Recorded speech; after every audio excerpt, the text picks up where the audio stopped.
You ask Tiger to solve. This deals with linear equations with one unknown. The final result is x equals 2. Let's solve it step by step. Simplify the expression. Expand the parentheses. Multiply the coefficients. Simplify the arithmetic.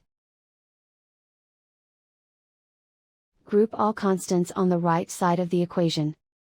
Subtract 4 from both sides. Simplify the arithmetic.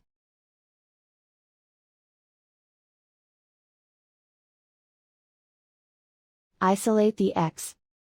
Divide both sides by 6.